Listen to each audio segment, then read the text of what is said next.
बिस्मिल्लाहिर्रहमानिर्रहीम। मोअज़्ज़िज़ सामीन कराम, अस्सलामु अलैकुम। हालात हाज़िरा के उन्वान से आपकी खिदमत में हाज़िर हुए हैं और इंशाअल्लाह ख़ित्ते की बदलती हुई सूरत हाल के हवाले से आपको आगाह भी करना है और मुख्तसर सा तज्ज़िया भी करेंगे मुख्तसर से वक्त में इंशाअल्लाह। सबसे पहली ख़बर जो आपको देनी है वो हिंदुस्तान के हवाले से है और जैसा कि आप जो है वो न्यूज़ के अंदर देख रहे हैं और सोशल मीडिया के ज़रिए या दीगर ज़राए इब्लाग़ से आपको मालूम हो जाता है कि हिंदुस्तान के अंदर मुसलमानों की नस्ल कुशी अभी भी जारी है। बहुत सारे ऐसे इलाक़े हैं कि जहाँ पर मुसलमानों की नस्ल कुशी का सिलसिला रुका नहीं है। और उसके अलावा भी जो एक अहम काम अभी हिंदुस्तान के अंदर हुआ है वो ये हुआ है कि हिंदुस्तान के यौम आज़ादी जो 15 अगस्त को मनाई जाती है, जैसे पाकिस्तान में 14 अगस्त को, हिंदुस्तान अपनी यौम आज़ादी 15 अगस्त को वो लोग सेलिब्रेट करते हैं। और यौम आज़ादी के मौके पर हिंदुस्तानी जो सुप्रीम कोर्ट है उसने एक बड़ा ये कह लें कि इंसानियत के ख़िलाफ़ एक कदम उठाया है हिंदुस्तानी सुप्रीम कोर्ट ने। और वो ये उठाया है कि एक केस था एक औरत का, बिल्किस जहाँ, एक औरत थी गुजरात की, हिंदुस्तान का जो गुजरात है वहाँ की रहने वाली थी और वो केस सुप्रीम कोर्ट में था। गुजरात की अदालत से सुप्रीम कोर्ट में वो चला गया था और फिर वो केस चल रहा था। ये केस तकरीबन 2002 से चल रहा था, तकरीबन ये समझें कि 20 साल इस केस को हो गए और 20 साल के अंदर ये केस वहाँ जो है वो समाअतें हो रही थी, सब कुछ हो रहा था, लेकिन अभी तक इसका कोई नतीजा नहीं निकला। और वो केस ये था, पहले मैं आपको थोड़ा सा वो केस बताता चलूँ ताकि हमें पता चले। बिल्किस जहाँ एक मुसलमान औरत थी, 2002 में गुजरात में मुस्लिम कुछ फसादात हुए थे और ये इसके दौरान में तकरीबन 14 इंतहा पसंद हिंदुओं ने, ये हामला खातून थी बिल्किस जहाँ, इनको इज्तिमाई ज़्यादती का निशाना बनाया था। इनके घर में इनकी 3 साला बेटी को, बच्ची को कत्ल किया था और इनके घर की मज़ीद ख़वातीन को भी इज्तिमाई ज़्यादती का निशाना बनाया था।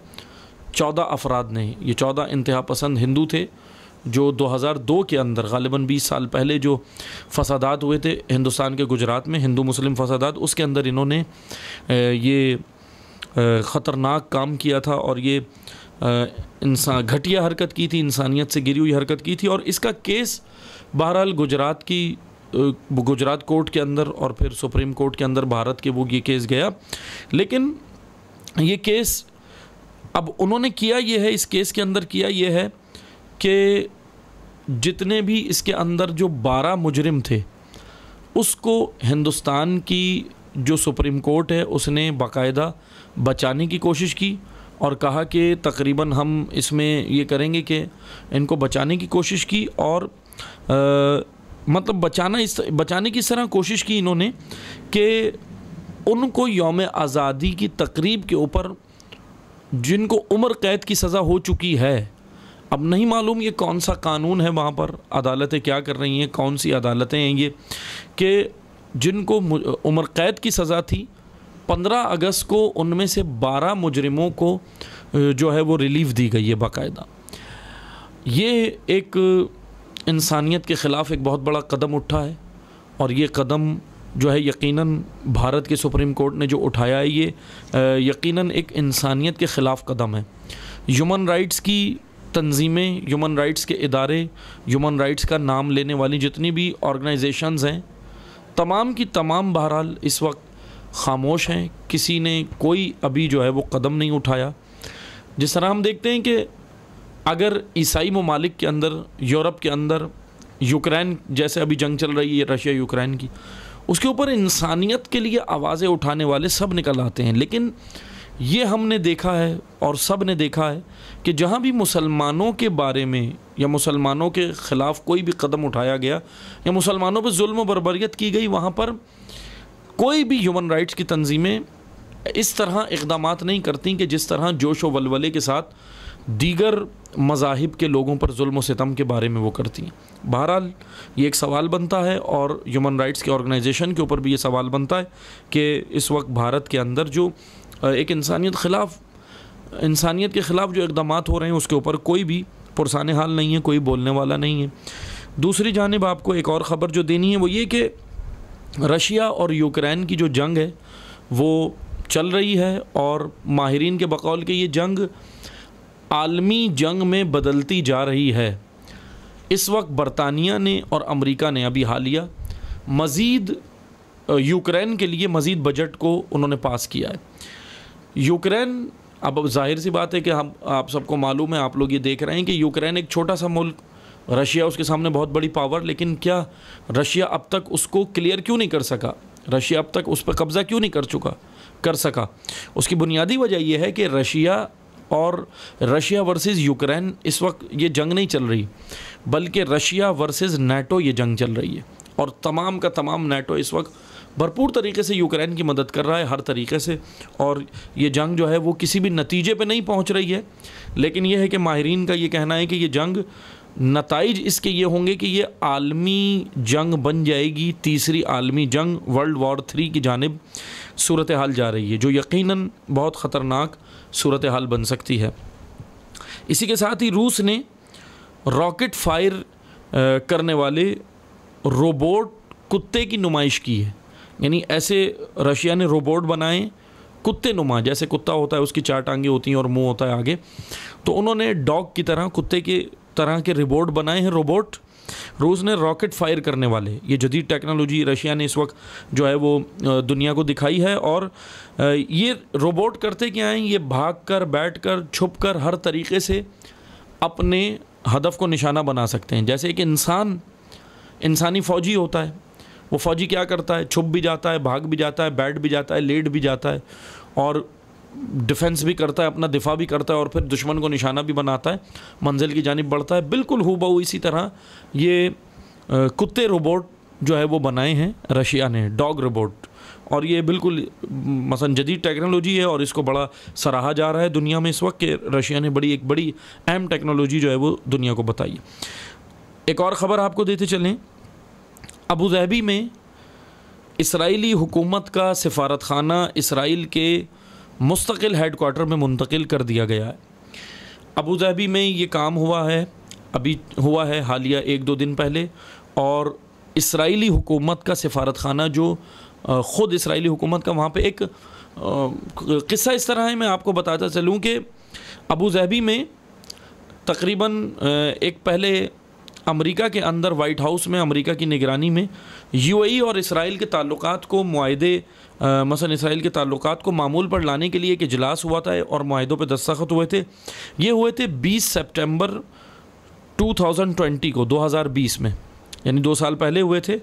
और फिर उसके बाद जून 2021 में अबू धाबी में इसराइली हुकूमत का सिफारतखाना आर्जी तौर पर हेडक्वार्टर में खोला गया था वहाँ पर, और उसको हेडक्वार्टर पहले नाम दिया कि ये तो हमने मसलन जो है वो सिफारत खाना नहीं है, हेडक्वार्टर है। अबू धाबी ने मसलन दुनिया को दिखाने के लिए, क्योंकि अरब की हालत यही है कि अरब अपने आप को बचाने के लिए वो कुछ भी कर सकते हैं। इन्होंने दुनिया को दिखाने के लिए कहा कि ये सिफारत खाना नहीं है, बल्कि ये तो मसलन जो है वो हेडक्वार्टर है, और इसके ज़रिए से हमने तो कुछ और काम करना है, यहाँ पर टूरिस्ट आएंगे। मसलन उन्होंने कहा ये टूरिस्ट के लिए बना है, इसराइली टूरिस्ट के लिए, लेकिन फिर वो अंदर खाने, मसलन ये तो एक बाहर न्यूज़ थी जो लोगों को दी थी और आलमी सतह पे जो दी थी अबू धाबी ने, यूएई ने, लेकिन फिर बाहर जो है अंदर खाने ये हुआ कि उनका ये आर्जी हेडक्वार्टर बनाया गया। आर्जी हेडक्वार्टर ये बना, और आर्जी हेडक्वार्टर के अंदर अब उसको बाकायदा पेशरफ्त ये हुई है कि इसराइल के साथ बाकायदा खुलकर मुस्तकिल हेडक्वार्टर के जो बना हुआ था, मुस्तकिल हेडक्वार्टर, उसी के अंदर सिफारत खाने को नाम दे दिया गया है, शक्ल दे दी गई है।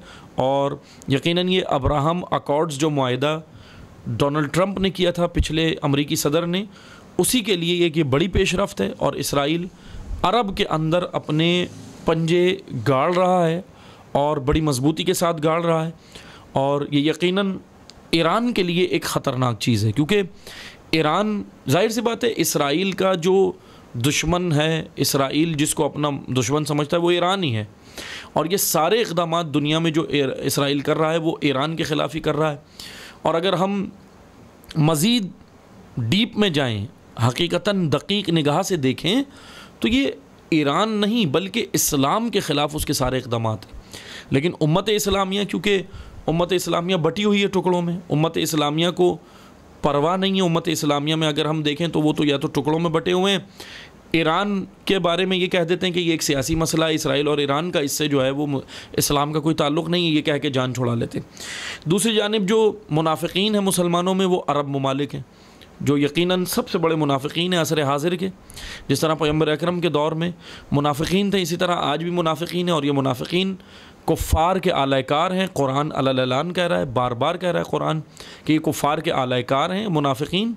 ये मुसलमानों से मुखलिस नहीं हो सकते, ये मुसलमानों के लिए जो है वो नंगोआर हैं। इसलिए इन मुनाफिकीन को समझने के लिए शऊर की ज़रूरत है, बेदारी की ज़रूरत है, होशियारी की ज़रूरत है कि उम्मत इस्लामिया के जो सरबराहान हैं, उम्मत इस्लामिया में जो उलमा हैं तमाम फ़िरक़ों के, वो अपने लोगों को, अपने फ़िरक़े के लोगों को अवेयरनेस दें, आगाही दें, बताएं कि ये इसराइल और ईरान की जंग नहीं है, ये दो नज़रियात की जंग है, दो आइडियोलॉजीज़ की जंग है। एक तरफ इलाही आइडियोलॉजी है और एक तरफ मादी आइडियोलॉजी है, एक तरफ शैतानी आइडियोलॉजी है, एक तरफ जो है ये मैटरलिस्ट हैं इसराइल, यानी एक मादियून, अहले मादियून, ये बहरहाल मैदान में आए हुए हैं। इनको बहरहाल अब कंट्रोल करने के लिए जो है वो ईरान अगर सामने आता है तो ये कह के लगा दिया जाता है इल्ज़ाम के, जी ये तो शिया मुल्क है, ये तो फ़लाँ हैं, ये तो मसलन, फिर शियों को तोड़ने के लिए पहले मुसलमानों को दूर करने के लिए कहा जाता है कि ये तो ईरान शिया मुल्क है, हमारा उससे क्या ताल्लुक़ है, और इसराइल और ईरान जाने। फिर तशय्यो को अंदर से तोड़ने के लिए उनके अंदर प्रोपेगेंडा किया जाता है और ये कहा जाता है कि इसराइल और ईरान की ये सियासी जंग है, मज़हबी नहीं है, मज़हब और चीज़ है, सियासत और चीज़ है।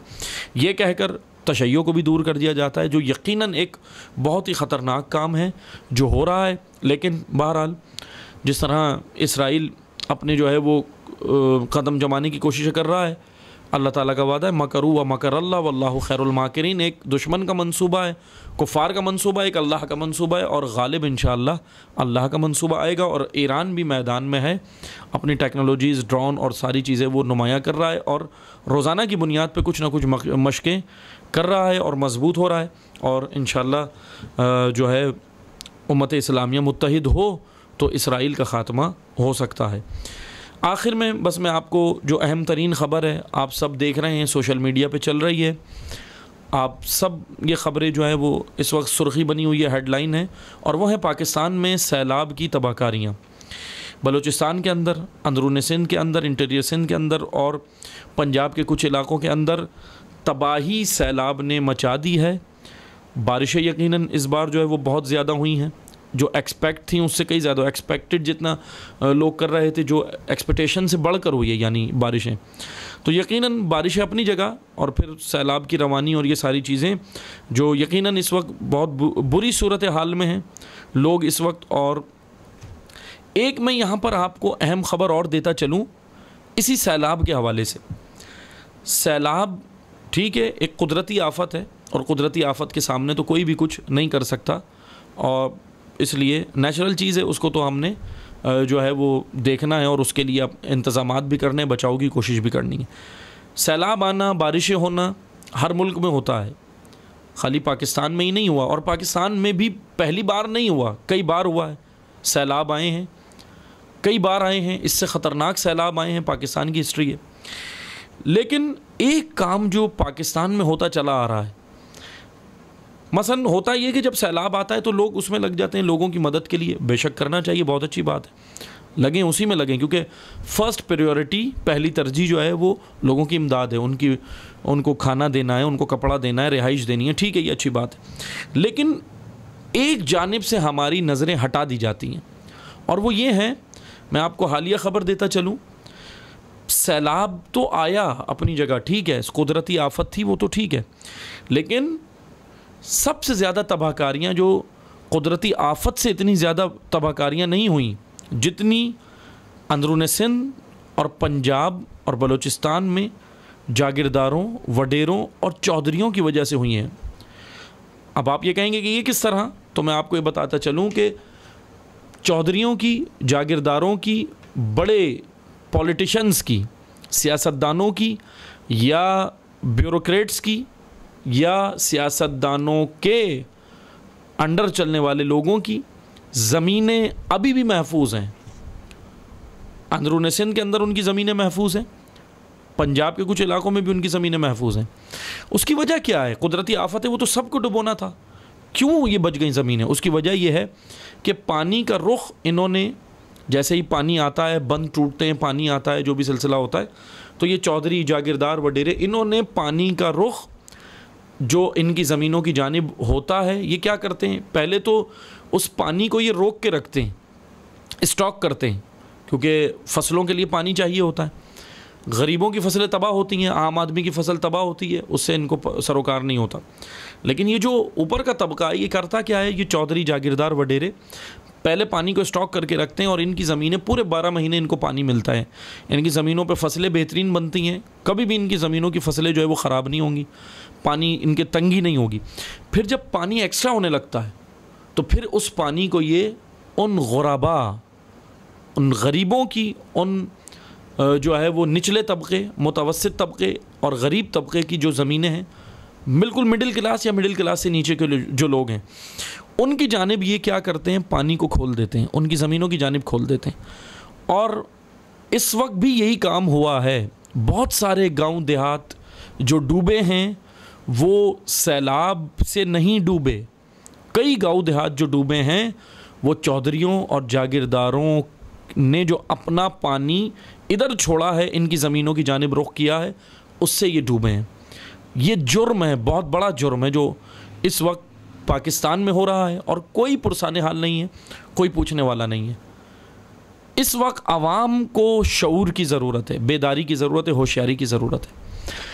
अभी आप ख़ुद देखें, जितने भी ये लोग हैं जो इस वक्त ये सूरत हाल भुगत रहे हैं सैलाब की, इनके लिए मेरा एक पैगाम है कि ये जब आपके सामने वोट लेने आते हैं, यही जागीरदार, यही वडेरे, यही चौधरी, यही इनके सरबराहान और पॉलिटिशियंस और दीगर लोग, इनके जो बड़े बड़े ये असर रसूख वाले शख्सियातें आपके सामने आती हैं, आप एक सबसे बड़ी हमारे अंदर ख़राबी ये है कि बिल्कुल जस्ट लाइक कूफा की तरह, हिस्ट्री के अंदर जब हम देखते हैं ना, जैसे कूफा में हुआ कि कूफा ग़ुलाम कौम, कूफा बेहिस कौम, कूफा दबने वाली कौम, प्रेशर में आने वाली कौम, बड़ों के, अपने से बड़े ताकतवर के प्रेशर में आने वाली कौम, कूफा अपने तशख़्ख़ुस को ना पहचानने वाली कौम, ये सारी सिफ़ात थी कूफा में और वही सिफ़ात आज हमें यहाँ नज़र आती हैं अपने मुल्क के अंदर। उसकी वजह यही है कि हम ग़ुलामी महकूमी के अंदर दबा दिया गया है, इस पस्ती के अंदर दबा दिया गया है। बहरहाल मैं मुख्तसर सा बस आपको यही बयान करना चाहूँगा कि जागीरदारों ने, वडेरों ने, चौधरियों ने इस वक्त अपनी ज़मीनों का सारा पानी इस तरफ छोड़ा है। सैलाब की तबाहकारियाँ अगर 40% हुई हैं या 50% हुई हैं सैलाब से तबाहकारियाँ, तो 50% तबाहकारियाँ जागीरदारों ने की हैं, वडेरों ने की हैं और इन चौधरियों ने की हैं। इस सिस्टम ने की है। 50% तबाही इस सिस्टम ने की है, जिस सिस्टम में हम जी रहे हैं, जिस डेमोक्रेसी के नाम पर हम माफिया सिस्टम में जी रहे हैं। डेमोक्रेसी नहीं है पाकिस्तान में, ये झूठ है। डेमोक्रेसी के नाम पर हम एक माफियाई निज़ाम के अंदर जी रहे हैं। इस माफियाई निज़ाम की वजह से आज बदतर सूरत हाल हो गई है मिल्लत गयूर पाकिस्तान की। और बहरहाल मैं ये पैगाम भी दूंगा, मुतदय्यिन हज़रात, आपको अल्लाह ताला ने तौफ़ीक़ दी है, मदद करें, ज़्यादा से ज़्यादा मदद करें, क्योंकि हुक्मरानों से उम्मीद ना लगाएं, इन पॉलिटिशियन से उम्मीद ना लगाएं, इन बेहिस लोगों से उम्मीद ना लगाएं, जालिम व जाबिर लोगों से उम्मीद ना लगाएं। अवाम ख़ुद जो हैं मुतदय्यिन लोग हैं, अवाम के अंदर अल्लाह ताला ने उनको सलाहियत दी है, अल्लाह ताला ने उन्हें उससे इस्तेदाद दी है, भरपूर मदद करें, भरपूर मदद करें। यही वक्त है ईसार का। करबला हमें ईसार का जज्बा सिखाती है। करबला में आप देखें ईसार थी, सबसे बड़ा जज्बा जो सैयदुल शुहदा इमाम हुसैन अलैहिस्सलाम ने करबला में ज़िंदा किया है, वो ईसार था। ईसार, ईसार यानी अपने ऊपर दूसरे को मुक़द्दम करना, अपने दूसरे मोमिन भाई, मुसलमान भाई को, दूसरे इंसान को मुक़द्दम करना, ये ईसार है। करबला हमें ईसार सिखाती है। इस वक्त जज्बा ईसार की ज़रूरत है, जज्बा ईसार, और अल्हम्दुलिल्लाह है, मिल्लत पाकिस्तान में है, ऐसा नहीं है कि नहीं है, लेकिन मज़ीद इसी जज्बा ईसार के तहत आप काम करें। ज़्यादा से ज़्यादा जितनी इमदाद कर सकते हैं करें। बहुत बुरी सूरत हाल है अंदरून सिंध में, पंजाब में, बलूचिस्तान में बहुत बुरी सूरत हाल है। और ये बहरहाल इस वक्त जो पहली तरजीह है वो यही है कि लोगों की मदद करें, राशन दें, कपड़े दें, खाना पीना दें, रिहाइश का इंतज़ाम करें, जो भी करें इंशाल्लाह दें, आप वहाँ पर दें। तमाम मोमिनीन से ये अपील है, तमाम मुसलमानों से ये एक तालिब इल्माना मैं गुजारिश करूँगा। फिर बाद में आवाम को शऊर भी दें, यही जो पिस रहे हैं ग़ुलामी में, इनको शऊर भी दें कि यही चौधरी और वडेरे और जागीरदार तुम्हें नोच खा रहे हैं, इनके चुंगल से भी निकलो। अभी फ़िलहाल अपने खाने का इंतज़ाम इनके करें, लेकिन शऊर भी साथ साथ दें ताकि ये इनके चुंगल से निकलें। इस माफियाई सिस्टम का ख़ात्मा होना चाहिए, तब मुमलिकत पाकिस्तान जो है वो मुल्क पाकिस्तान जो वो तरक्की कर सकेगा। इंशाअल्लाह दोबारा हाज़िर होंगे आपकी खिदमत में हालात हाज़िरा के उन्वान से। जब तक के लिए इजाज़त चाहते हैं। वस्सलामु अलैकुम वरहमतुल्लाहि वबरकातुहू।